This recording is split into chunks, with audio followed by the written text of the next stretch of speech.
और किसी भी मसले का, किसी भी प्रॉब्लम के बारे में वो बैठकर तमाम लोगों की बातें सुनने के बाद अपना फैसला सुनाते हैं। तो अब इसमें इशू ये था कि जो शादी थी वो शादी किसी और कबीले की थी लड़की की, और ये लड़कियां जो वहां मौजूद थी वो उनकी दोस्त थी, और ये जो लड़का था ये उन लड़कियों के ही बिरादरी से ताल्लुक रखता था, मतलब कबीले का। अब जब दरगाह बैठी कि ये तो गलत है, इस्लाम के रूल के भी खिलाफ है कि लड़कियां ताली बजा रही हैं, गा रही हैं और वीडियो में कैद हो रही हैं, तो अब जिरगा बैठा। जिरगा बैठने के बाद यह तय हुआ कि इस वीडियो में जो 5 लड़कियां दिखाई दे रही हैं उन 5 लड़कियों के उनकी अपनी फैमिली, मतलब उनके अपने बाप और भाई कत्ल कर दें, और जो लड़के हैं दोनों वीडियो में उन्हें भी मार दिया जाए। अब जिरगा का यह फैसला था, फैसले को आप टाल नहीं सकते, यह फैसला हो चुका गुपचुप तरीके से। अब इसके बाद ये 2012 की बात है जब लीक हो गई थी सब कुछ, तो मई में यह फैसला आया जिरगा का लीक होने के फौरन के बाद। जून 1 महीना भी नहीं बीता कि पूरे इलाके में खबर फैल गई कि उन 5 लड़कियों को मार दिया गया। अच्छा, जो 2 लड़के थे वो शादी के बाद फिर अपने भाई अफजल के पास पहुंच गए थे गदार, तो वहां थे। बाकी परिवार जो है उनका वहीं रह रहा था अपने गांव में, लेकिन उनका इस शादी और वीडियो से कोई कनेक्शन नहीं था। अब ये सब कुछ जब हो गया, जून 2012 1 महीने बीत गए, अफजल को अचानक पता चला कि एक वीडियो जिसमें उसके भाई ने शूट किया था और एक भाई उसका उसमें डांस कर रहा था और 5 लड़कियां थी, उन 5 को मार दिया गया जिरगा के हुक्म के साथ। ये बात अफजल को बहुत बुरी लगी, कानून की पढ़ाई कर रहा था। उसने जाकर लोकल वहां पर एडमिनिस्ट्रेशन और पुलिस में रिपोर्ट लिखाई कि ऐसे से हुआ है। लेकिन अब चूंकि वहां पुलिस और बाकी चीजें भी हैं, लेकिन सिर्फ नाम को, असली चलता है कबीलों का अपना अपना जो नियम है। पुलिस ने रिपोर्ट लिखी, उसने कहा ठीक है हम जांच करते हैं। उसका पुलिस ने थोड़ी देर के बाद आकर कहा कि सब बकवास है, 5 लड़कियां जिंदा हैं और ठीक है। लेकिन अफजल को खबर मिल चुकी थी कि 5 लड़कियां मर चुकी हैं। उसे यह भी पता था कि उन 5 लड़कियों को बुरी तरह टॉर्चर करके मारा गया और उनके अपने बाप और भाइयों ने ही मारा और फिर लाश ले जाकर कहीं फेंक दी। अफजल को लोकल एडमिनिस्ट्रेशन से मदद मिली नहीं, हर तरफ वो भागता रहा, कोई काम नहीं आया। इसके बाद वो वहां से बाहर निकलता है, बड़े शहर आता है और अब अखबारों के चक्कर काटता है, टीवी चैनल के, और बताता है कि ऐसे ऐसे ऑनर किलिंग के नाम पर 5 लड़कियों को मार दिया गया। जून 2012 में नेशनल मीडिया में पहली बार यह खबर छपती है पाकिस्तान में। अब 5 लड़कियों इस तरह से मारा गया और एक वीडियो वायरल। तब तक ये वीडियो भी बहुत सारे लोगों ने देखा, बड़े शहरों में देखा, कराची में देखा, इस्लामाबाद में देखा, लाहौर में देखा। तो ये हुआ कि हाँ भाई ये तो है। अब कोशिश रंग लाई मीडिया के जरिए। जो अफजल है वो पहुंच गया सुप्रीम कोर्ट, पहले लोअर कोर्ट में गया, इधर उधर कुछ हुआ नहीं, मीडिया में भी चल रहा था। सुप्रीम कोर्ट ने भी, चूंकि ऑनर किलिंग का मामला इशू आ गया, तो सुप्रीम कोर्ट ने सो मोटो लेते हुए कहा कि इसकी जांच होनी चाहिए। सुप्रीम कोर्ट ने एक कमेटी बनाई और कमेटी बनाकर उसमें कुछ महिलाओं को भी शामिल किया और कहा कि आप लोग पख्तूनख्वा कोहिस्तान जाएं और वहां जाकर पता करें कि ये जो 5 लड़कियां वीडियो में ये सचमुच क्या मार दी गई। सुप्रीम कोर्ट के आदेश पर एक कमेटी बनी, उस कमेटी में तमाम लोग थे, वो पहुंचते हैं वहां पे। वहां जाने के बाद वो जो कबीले के लोग थे 5 लड़कियों को उनके सामने पेश करते हैं। 5 लड़कियां आती हैं, अपना अपना नाम बताती हैं कि मैं बाजीगा हूं, मैं शीरी हूं, मैं बेगम जान हूं, मैं अमीना हूं और मैं शाहीन हूं। कमेटी उन सबको देखती है, जिंदा है। कमेटी लौट कर आती है और अपनी रिपोर्ट सुप्रीम कोर्ट को दे देती है। लेकिन उस कमेटी में एक और मेंबर थी, एक महिला थी, और वो महिला एक यूनिवर्सिटी में प्रोफेसर भी है। उन्हें उन लड़कियों को देखकर शक हुआ। उनका कहना था कि जो वीडियो में लड़कियां हैं 2010 में शूट हुआ था और इसके बाद ये जो कमेटी पहुंची है ये 2012 में पहुंची है, तो उसमें कुछ फर्क आ रहा है। वीडियो में लड़कियां बड़ी दिखाई दे रही हैं, इनके सामने जो पेश किया गया वो छोटी दिखाई दे रही हैं। तो उसने अपनी बाकी कमेटी की राय से अलग राय दी कि मुझे कुछ डाउट है कि फेक लड़कियों को कमेटी के सामने पेश किया गया, लेकिन उनकी बात सुनी नहीं गई और सुप्रीम कोर्ट ने कहा कि सारी लड़कियां जिंदा है, इसलिए केस का कोई मतलब बनता नहीं है और केस डिसमिस हो गया। अब जब केस डिसमिस हो गया तो अफजल फिर परेशान हो उठा कि क्या करें। अब इसके बाद अफजल ने फिर इधर उधर कोशिश करनी शुरू की, मीडिया को बताना शुरू किया, लेकिन किसी ने कुछ माना नहीं। तब तक अब 2013 की तारीख आ गई। 2013 में कुछ वहां के जो लोकल पॉलिटिशियन थे वो पब्लिकली अनाउंस कर रहे थे कि यहाँ पे जो भी जिरगा या फिर कबीले के नियम और उसूल के खिलाफ जाएगा उसका हश्र वही होगा। और 1-2 लीडर ने तो, बल्कि वहां के एक लेजिस्लेटिव असेंबली के एक मेंबर ने बाकायदा पब्लिकली ऐलान कर दिया कि इस वीडियो में जो लीक हुआ था कोहिस्तान वीडियो, उसमें मौजूद और दिखने वाली हर लड़की को मार दिया गया। अब एक पब्लिक सर्वेंट, एक नेता, एक चुना हुआ मेंबर पब्लिकली ये कह रहा है और ये रिकॉर्ड हो गया। जब ये मिला तो इस रिकॉर्डिंग के साथ अफजल दोबारा सुप्रीम कोर्ट पहुंचा। उसने कहा कि देखिए, अब खुद वहां के चुने हुए जो मेंबर है वो कह रहे हैं कि वो मारे जा चुके 5 लड़कियां, तो इसलिए इस केस को रीओपन किया जाए। अब सुप्रीम कोर्ट ने भी वो सारे वीडियो देखे, तमाम चीजें देखी, लेकिन इधर सुप्रीम कोर्ट ने कहा ठीक है हम रीओपन करते हैं। जैसे रीओपन के लिए सुप्रीम कोर्ट ने मंजूरी दी, एक दूसरा हादसा होता है। अफजल का जो गांव था, उस गांव में उसके 3 भाई वहीं रह रहे थे। अफजल किसी और नौकरी के सिलसिले में बाहर था, लेकिन इसके जो गांव में बाकी परिवार जहां रहता था ओरिजिनल, वो वहां पर उन तीनों, उसके 3 भाई थे।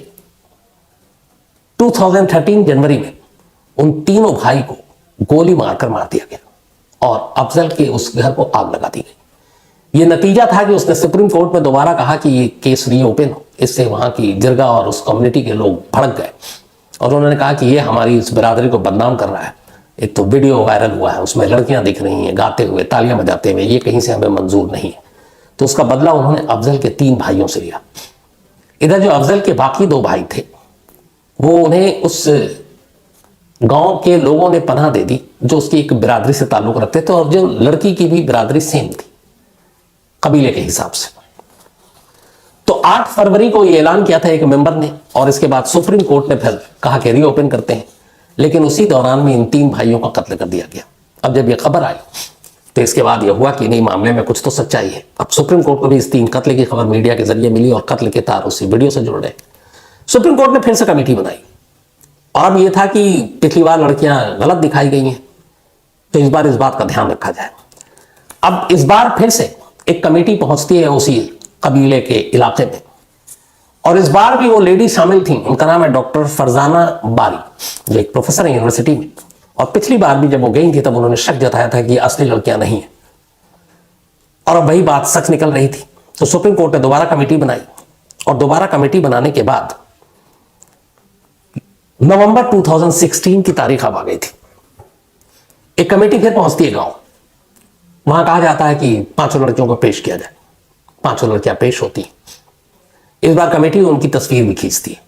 अच्छा, इससे पहले क्या होता है, जब सुप्रीम कोर्ट रीओपन केस करता है तो सुप्रीम कोर्ट पाकिस्तान का कहता है कि 5 लड़कियों को कोर्ट में पेश किया जाए, ताकि सिंपल फैसला हो जाएगा कि ये लड़कियां जिंदा हैं या मर चुकी हैं। लेकिन डिफेंस के लॉयर ने यह कहा कि उन 5 लड़कियों को उनके इलाके से निकालकर सुप्रीम कोर्ट तक पहुंचाना इस्लामाबाद में, यह मुमकिन इसलिए नहीं है कि वो जिस कबीले से ताल्लुक रखती हैं वो वहां की लड़कियां खुले में इस तरीके से मर्दों के सामने पेश नहीं हो सकती। तो इससे लॉ एंड ऑर्डर और बाकी चीज़ों की बड़ी प्रॉब्लम आ जाएगी, दिक्कत आ जाएगी, और वो इलाका वैसे ही है। तब सुप्रीम कोर्ट ने भी मजबूरी समझी। उन्होंने कहा ठीक है, वो लड़कियां नहीं आएंगी, कमेटी दोबारा जाएगी। अब कमेटी के मेंबर दोबारा पहुंचते हैं, डॉक्टर फरजाना बारी भी उसमें मौजूद है। एक एक कर तमाम लड़कियों को पेश किया जाता है, और उन लड़कियों के पेशी के साथ साथ उनकी तस्वीरें भी ली जाती हैं। हर लड़की वही अपना नाम बताती है जो 2010 के वीडियो में मौजूद थी। अब पिक्चर के साथ वो लोग आते हैं, सुप्रीम कोर्ट को अपनी रिपोर्ट देनी है, लेकिन डॉक्टर फरजाना बारी को फिर लगता है कि गड़बड़ हो जाएगा।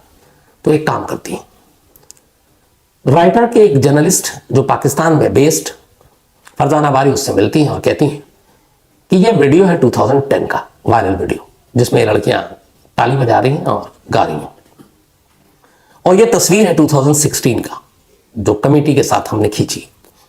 आप सिर्फ ये पता कर सकते हैं किसी टेक्निक से, नई टेक्नोलॉजी से, कि 5 वही लड़कियां हैं जो वीडियो में है। राइटर का वो जर्नलिस्ट वो फोटो और वो वीडियो एक ब्रिटिश इंडिपेंडेंट एजेंसी है वहां भेज देती है और कहती है कि उसका नाम था बैरियर्स, डिजिटल बैरियर्स, लंदन भेजती है। और वहां आप उन तस्वीरों को और उस वीडियो में लड़कियों का चेहरा, दोनों का मिलान, कि 2010 में जो वीडियो में लड़कियां नजर आ रही है और 2016 की जो तस्वीर में लड़कियां नजर आ रही है, इनमें कितनी समानता है।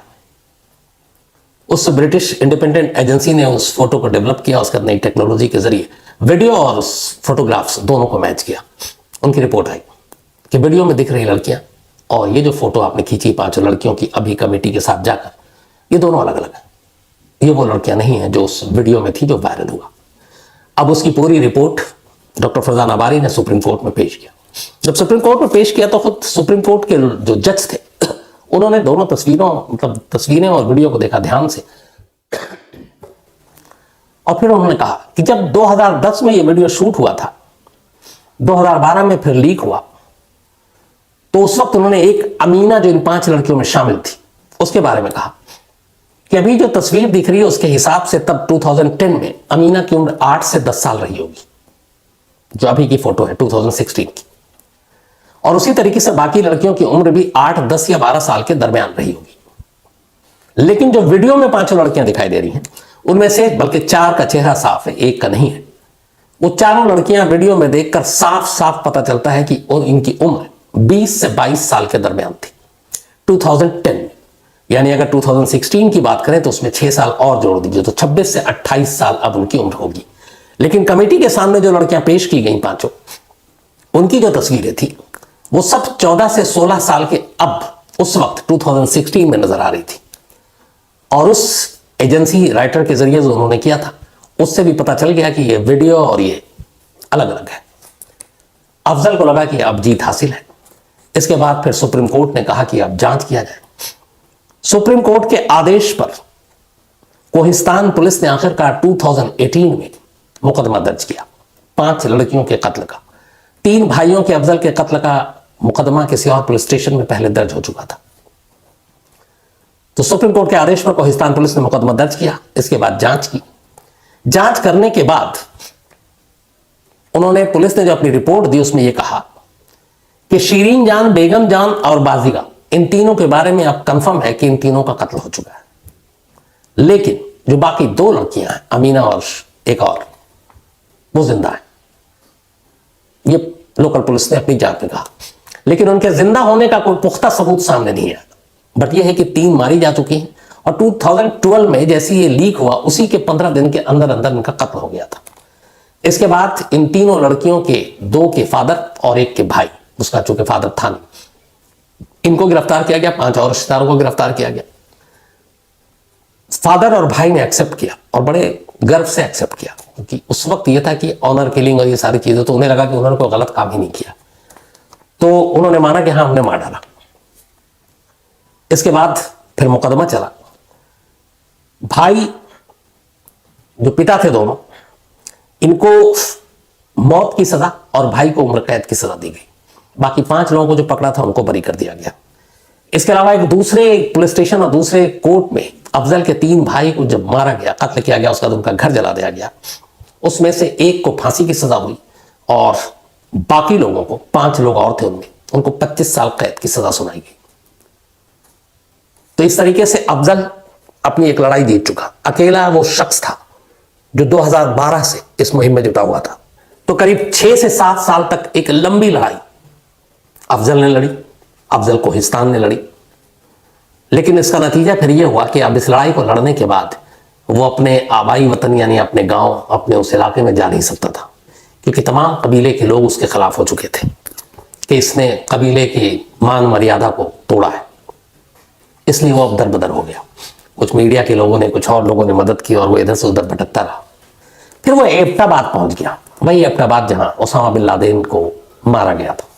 अमेरिकी जो कमांडोज थे, सील, उन्होंने मारा था, नेवी सील।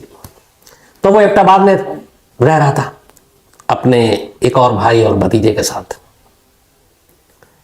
6 मार्च 2019, 6 मार्च 2019 एबटाबाद में उसका पता चल गया और वही उसके कबीले के लोग, जिस कबीले से ताल्लुक रखती थी वो 5 लड़कियां, वो लोग उसका लगातार पीछा कर रहे थे। 6 मार्च 2019 को उन्हें मौका मिला और वो जब अपने घर की तरफ गुजर रहा था एबटाबाद में, सरेआम उसे गोलियों से छलनी कर दिया गया और अफजल की मौत हो गई। तो एक केस जिसको वो एक कबीले से उठाकर पाकिस्तान के शहर शहर, घर घर तक पहुंचाया, कानूनी लड़ाई लड़ी, सुप्रीम कोर्ट तक गया, सजा दिलाई, उन 5 लड़कियों का सच जमाने के सामने लाया, ऑनर किलिंग की कहानी सामने लाई।